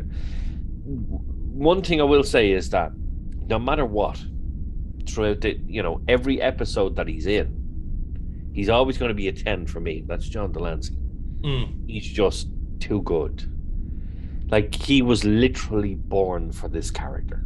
Yeah, I think so. I've seen him in other characters, and I've actually mentioned Breaking Bad in talking about it. He was in Breaking Bad. He was an air traffic controller that caused a massive accident because his daughter died. And he was fantastic in that episode, or the couple of episodes that he was in. Yeah. But nothing from me will ever top his Q. His Q is just, if anyone played Q other than him, it wouldn't be as good. And you just know it wouldn't be as good. He's just fantastic. No matter what he does, is brilliant. So again, I'm not going any lower than an 8. I'm going to go an 8 on this again. this episode seems to be getting fairly high marks. It's a very consistent episode, isn't it? Yeah, no, I'm going to match it with the 8, I have to say. So next up then is the action section. So a strong episode for action in terms of we had some actual sword fighting, we had some arrows, we had mandolins bitten smashed to fuck. Now obviously it's a quiet start to the episode, but it does ramp up, it does build up, and we get some nice sword play, we get some nice fight scenes. I think it makes up for the slow start, I think. Yeah, oh, absolutely. Yeah. And it's a very, very flowing episode as well. Like, I don't know if that ever falls into a category, but you don't ever, this one, it feels like a really quick watch, you know, kind of way. Yeah. Because like I said, the act 2 and 3 just like run into each other because of it's more action oriented. Mm-hmm. But I think it's a strong round for action as well, personally. Yeah, obviously stunt doubles, you can take that into account. I'm gonna nix that in the likes of effects and so forth, so I'm not gonna punish it there at that point in time. But I think for action, I'm thinking quite high. I'm thinking 8 to 9. I will agree with you there. I'll give you my reasoning is you look at everything from the first instance of Guy Gisborne coming along on the horse. You get to see the two bowmen flying the arrows and they fly off. Even as much as Worf going on to fight Guy Gisborne. Then we get the stuff in the castle itself. We get the fighting between Picard and Guy Gisborne. You get the crew fighting other people. It was really, really good. Everyone got one thing in, I noticed. Everyone got something in this episode. Exactly, yeah. Like even Beverly, you know. Yeah. And Crusher, same thing. Absolutely brilliant. You take the fight between Picard and Guy Gisborne. Fantastic. Okay. We will discount points later on because of effects, you know, stunt doubles and whatnot. But I thought really good. The fact that it was different, you know, you don't expect sword fights in the Next Generation. You really don't. No. And they were quite good. And the fact that, you know, there were parts where it was actually Patrick Stewart going, you know, these are actually quite good. I'm going to go, you said 8 to 9, didn't you? Yeah, about that, yeah. I'm going to go 8.5. Okay, very good, very good. Next up then is indeed the effects category. So again, we perhaps are alluding to a mixed bag here, Jerry, but what's your pros and cons of this episode when it comes to effects? When it comes to this, obviously, I have to discount the fact that the stunt doubles were very noticeable, and they were. When you look at the fight between Guy Gisborne and Picard, and then Guy Gisborne and Worf, it was extremely noticeable that they weren't the actors, you know. But I'm not going to go too bad because I actually said at the start of the episode, the sequences of when they were getting their hats, you know, Q was, you know, this was mid-90s. Their budget wasn't huge. The fact that it was somebody was sitting there, and you know, you notice in other episodes or other shows, somebody's sitting there, and you get one of those changes, and they're like slightly over here. Yes. And then they have the hat. No. This episode, they're sitting here, freeze frame, hats on their head. It was absolutely perfect for stuff like that. Data changing into Friar Tuck, the Crusher and Deanna Troi sitting there, and all of a sudden they've got hats. You're like, and it was perfect, absolutely perfect. Even Q changing, the part where Q is sitting in the captain's chair and Captain's standing there, is like, oh, you want a jet, and they're changed. It was perfect, absolutely brilliant. So I will absolutely discount on the fact that the stunt doubles were very noticeable. Yeah. But I'm only going to take 2 points away. I'm going 8 again. And I've not done this for an episode, I think, since the highest rated episode that we have. I've been very consistent with this. This is an 8 all through. Like, yeah. I probably go with you on the 8 in fairness, because like I said, they did small things well. And one thing that I'm going to throw into effects here that we haven't actually mentioned is actually the actual costumes. Yes. The actual like Picard looks the part. He looks like Robin Hood. And even the smaller stuff like the crests, the medallions, the window dressing is all done really, really well. Small things that if you're looking through the scene, okay, you'll find mistakes here and there now because of the HD stuff, but the stuff that you're meant to notice, the obvious stuff, is done very well, you know. Well, it just brings me back to the point that I've been watching Star Trek now since the mid-90s. And only because of watching this episode now in the HD, I never noticed the fact that Data's head had the sections of where it opens up to see his positronic brain. I've never seen that before. That was absolutely fantastic. You talk about good costumes, you talk about good stuff like that. All you have to do is look at Guy Gisborne, Maid Marian, and Q, which was the Sheriff of Nottingham. Their costumes were fantastic. I don't necessarily think that the Merry Men's costumes are that great, because when you're looking at something like this, you have to look at it from a real perspective. You look at it and go, okay, these guys are in the forest, that's where they live, you know, they don't really have facilities for washing and stuff like that. So the costumes were a bit too new, a bit too clean. Whereas the likes of Guy Gisborne and Sheriff of Nottingham, they live in castles. They have servants. They have people who clean their costumes or clean their clothes. So it's going to look like that.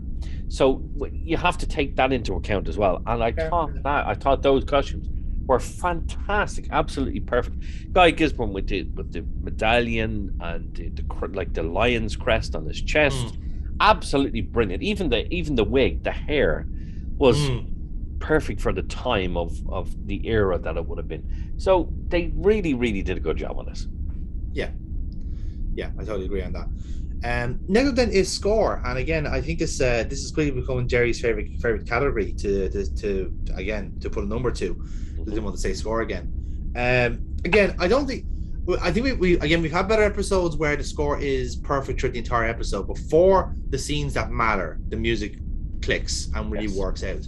I don't think it's a constant success in terms of like every scene has a score to suit. But like I said, when they get to the Sherwood scenes, as it were, when the music like really appropriately changes, I think it hits the nail very well there. But the rest of the episode, I think, is fairly quiet, in my view. But I think there's some level of that is kind of intentional, because in a way you're being told there's not much happening here, you know, and then suddenly that's when the soundtrack kicks in. But a strategic use of score is what I would say in this episode. I 100%. It was a quiet episode, we will say. There are certain parts of the episode where it kind of kicks up a notch, you know, when Q turns up and stuff like that. And then especially when they get to Sherwood Forest, and then when they're in the castle, it's kind of, you know, what you would expect medieval type music, you know. Not that we actually know what it's like, but it's what's been ingrained us in movies and TV shows and whatnot. So I thought it was quite good, especially the action sequences. When you've got the fight between Guy and Picard, it's like, it's really, really good. It's not amazing, it's not fantastic, so I'm not going to give it a really high score, but I'll go 7 on this, because it was good for the scenes that mattered. Not for the scenes that didn't. So I'll go 7 on this. I think that's fair, because, like, for the most part, like, when we've been judging score before, we have been judging it on the entire episode, the actual suite for the episode in full.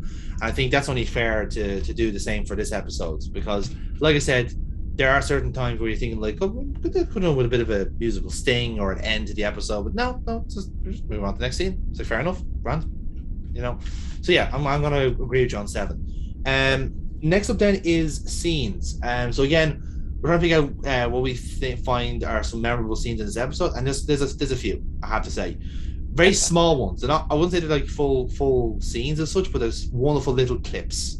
Again, we have a lot of them are kind of one-liners and quips and so forth, like the Merry Men, Worf smashing the mandolin, even the bit with Troy like fucking impaling Data with a fucking arrow and just going like, you're getting better, you know, type of shit. And then even just the line of just like, Q wants to do me a favor, I'll alert the crew. Just fucking perfect, brilliant little scenes. Are you enough to carry the episode? I'd say yes, quite honestly, because you can already tell this is an episode that's not taking itself too seriously, but it's also an episode where, like, when you're working it back, you're going, this is fucking funny. Like, this is an enjoyable, fun episode. Yeah. But at the same time, there are also episodes that are like appropriate in a sense.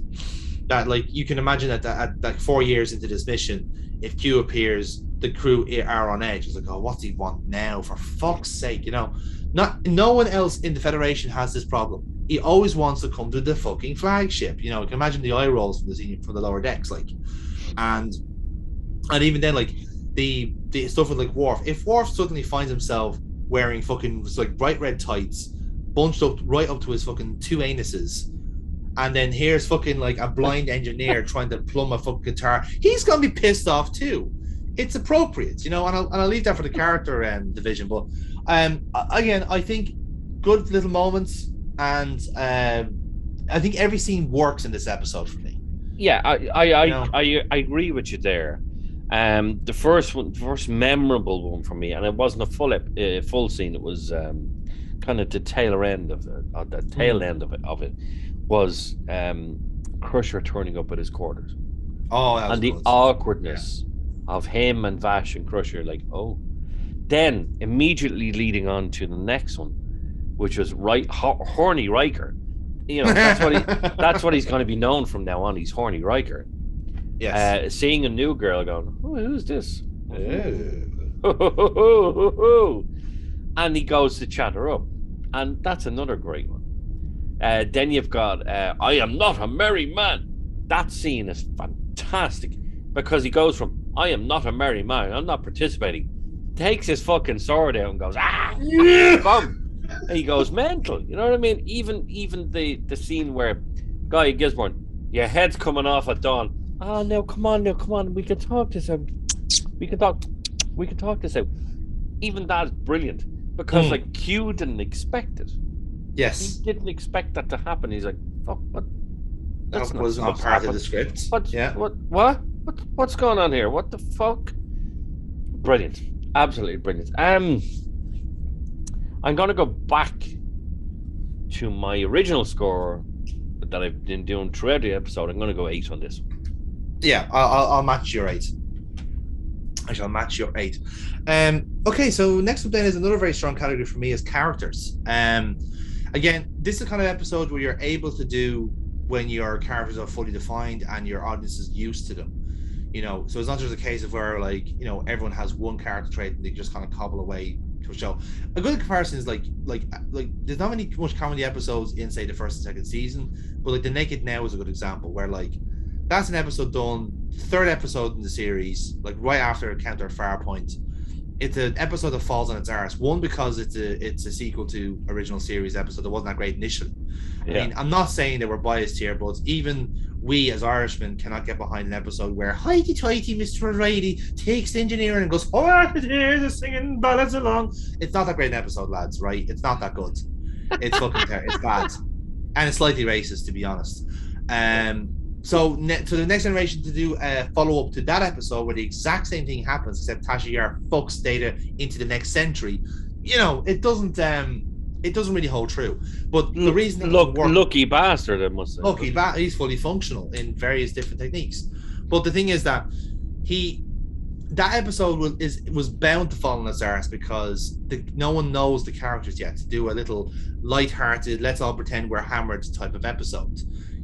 Not to say it was ever going to be good, like full stop, but that's a proof of why it's actually a matter of timing sometimes to do episodes like this, and especially because everyone's consistent in this episode for me. As you said, we're slagging off Riker for being a horn dog.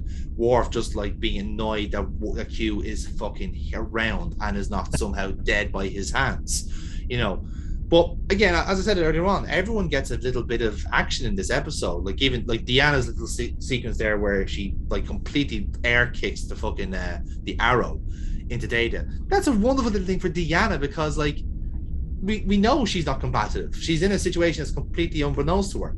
Well, she's trying. She's trying. That's what she's doing. Yeah, exactly. Even Crusher going like, I have no idea what I'm doing here, but I'm just going to throw a pot at somebody. I did something. Everyone got something. Everyone got a bit of love in this episode. All the senior crew got something.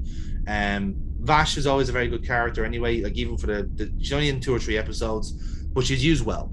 She's a good kind of character to bring, and someone they knew could bring back and just use sparingly. And I think the DS9 episode is a bit wasted on her personally, But it's a sign off for the character, and just to say like, well, we're not going to use her anymore. It's like she's finally done her little adventure.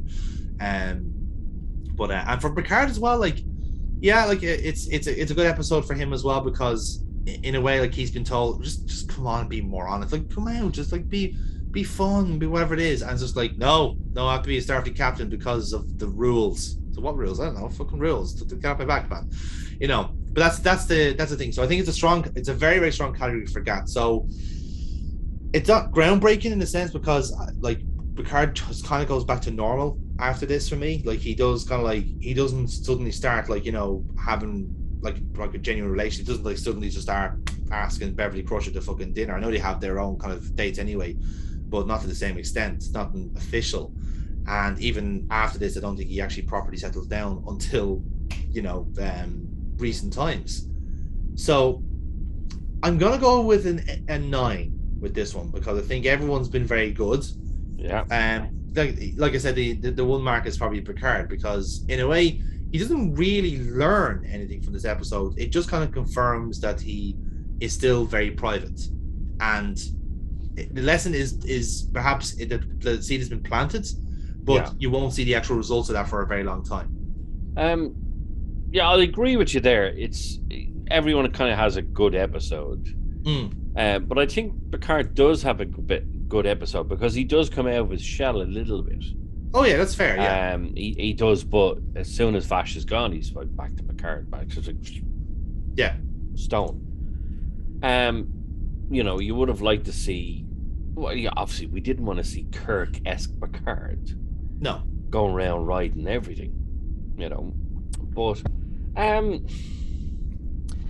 I'll go with you on this. I'll go with 9 on this one as well, because it was a strong episode for everybody, even Picard, even though after this he kind of went back to his old ways. But no, I'll go with 9 with this one as well. I think it's a strong episode. Good. And the last category then to talk about is consequences. So Jerry, what do you think with the consequences of this episode to you? There was 2 for me. Obviously, you have Vash going off with Q, and then she turns up at Deep Space Nine. She's trying to do a dodgy deal with Quark, stuff like that. So this episode leads directly into that one. Yes.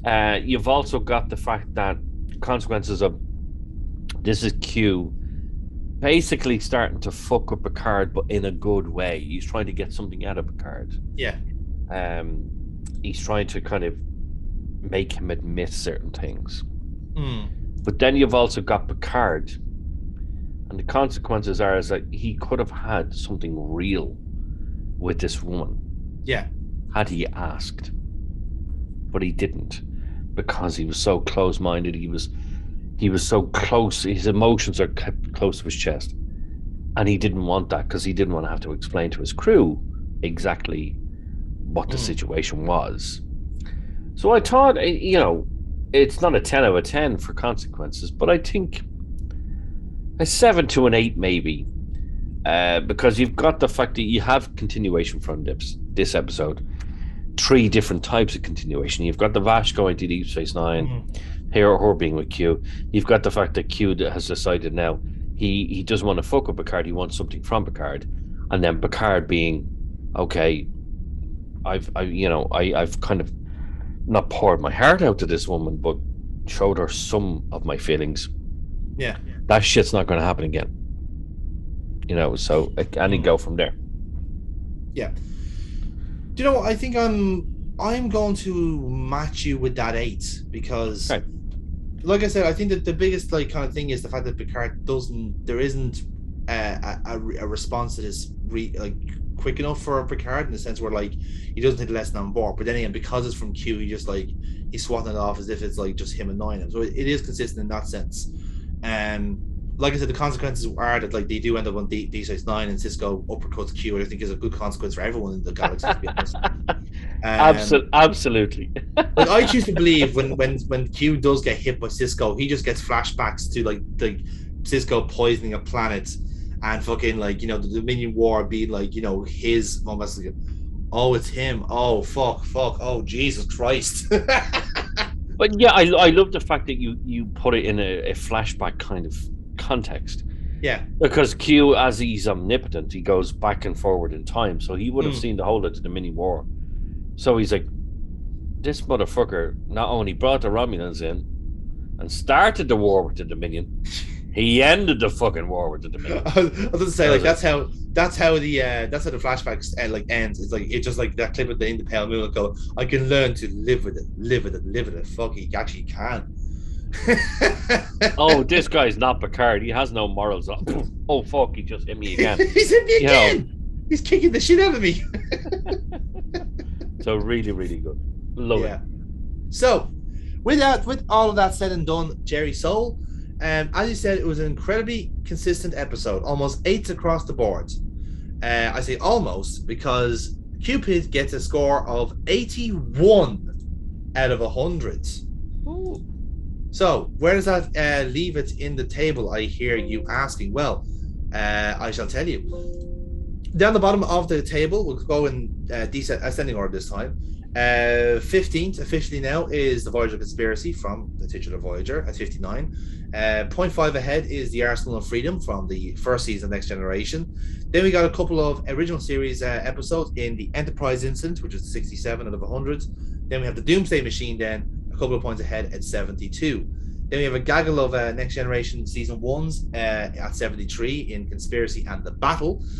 Followed then by Space Seed from the original series, rating at 77. Q-Who is at 80 from the Next Generation episode, but Q-pid is officially now 7th in our league table with a score of 81, just behind the original series duos of The Balance of Terror and The Trouble with Tribbles at 81.5. Then of course still have a share of third place between the Skin of Evil and the Andorian Incident at 83, but still no one touching our two top contenders, the Best of Both Worlds at 90.5, and still in the lead is our only Deep Space Nine episode to date so far, In the Pale Moonlight at 91 out of 100. I have to question it, right?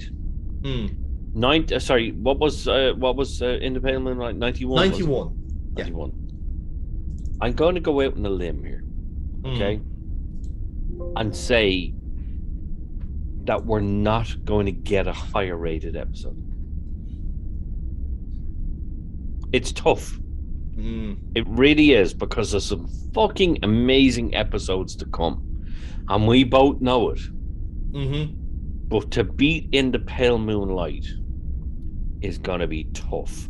And the thing is, with In the Pale Moonlight, there's certain categories that you have to mark low because there's no action or whatever it may be, whereas other episodes like Sacrifice of Angels and things like that, it's all action. It's like boom, boom, boom. Still don't think that's going to come close to In the Pale Moonlight. For me, if there's any episodes that's going to come close or beat In the Pale Moonlight, it's going to be other Deep Space Nine episodes. Because that'll be, I think it's more likely to be a Deep Space Nine episode. Yeah, because for me, obviously, there are some really good Next Gen episodes, really good Enterprise episodes, really good original series episodes, and even now with the likes of Voyager and then Lower Decks, and then of course we've got Picard and Discovery and all coming, and now of course we've got Lower Decks, Strange New Worlds, Strange New Worlds coming. So there's a lot to come. But personally, for me, if there's ever going to be an episode that beats In the Pale Moonlight, it's going to be a Deep Space Nine episode, because for me, those were where the consistently high-ranked episodes are going to be. Yeah, I think that's a fair assessment. Yeah. To me, it's going to be down to action episodes. It's going to be down to Dominion War episodes. There's a lot to come. I'm really fucking excited for what's to come. In terms of what we're going to watch and how we're going to rank them. It's going to be tough, and we're going to have to be tough on ourselves to determine who wins. But right now, In the Pale Moonlight, she's right there at the top where she belongs. Yeah, I think that's a fair assessment, and like I said, we'll We shall see if anything does topple the Independent Moonlight. But as Jerry says, it's going to be a very tall act to do that at the moment. But like I said, Q-pid just the 10 points away, but those 10 points are very well earned in this game, as you can tell. But yeah, so that's Q-pid in the books, and that is our first step in our comedy arc officially done. And from a very interesting break of tradition now, Jerry, we are going to go to our first new Trek entry. Namely, we are going to give, so again, we're doing a comedy arc here, so why not go to the show where comedy is king? We are going to check out Star Trek Lower Decks, the animated Rick and Morty-esque show that very much is by Trekkies for Trekkies. I think it's the fairest way to say. 1,000,000%. And to give it the best fighting chance, I think it's only fair that we go for the season finale of season 1, which is no small parts. And again, there is a very obvious reason why we're picking that one, but you just have to wait until next week to find out. But for now, Jerry, thank you very much for joining us on this episode again. Are you happy with a score of 81 for Q-pid? Can you live with it? Oh, I can live with it. I can live with it. You can live with it? It's a good score. I think it's a good score. You know, it wasn't going to get any higher than that, but I'm glad that it's the fact that it's 80s. It's a good score. It's a fair score. Let's be honest. It's a fair score. You know, we're not here to go, oh, we're not shitting all over these episodes, because we're trying to find the best. Yeah. And we're marketing fairly. This was a good episode. It's a fairly high ranked episode. Yeah, it's good. Yeah, very good. And like I said, that's where we're leading to next week then, to get some good old fashioned fan service in, because by God, don't we know that's what we need nowadays, especially from New Trek. So folks, thank you very much for watching this show again. If you've made it to the end, thank you very much for your support.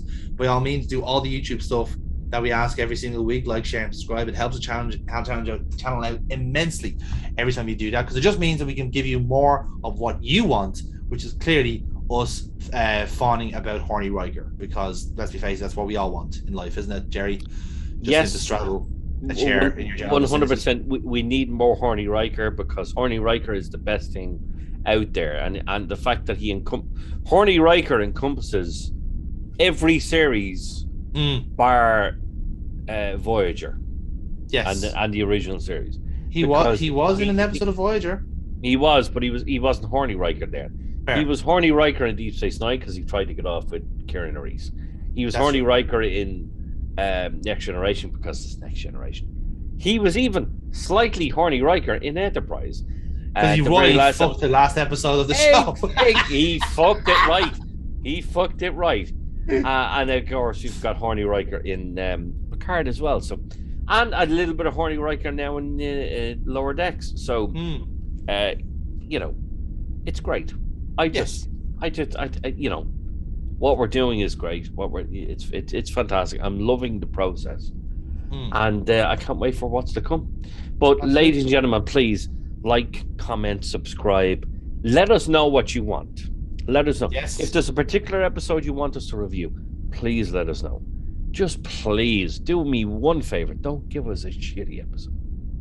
Give us something that you believe is going to be up there with the 90, 90.5, the 90.1, and possibly more than that. We want to rank the best episodes of Star Trek. Don't give us the worst. Give us the best. Let's try and find something that's going to beat In the Pale Moonlight. There isn't anything, but that's just my opinion. Let's try and find something that's better. Indeed we will. But until then, until we do find something that's going to contend, we'll just have to wait until next week to find out. For now, Jerry Soul.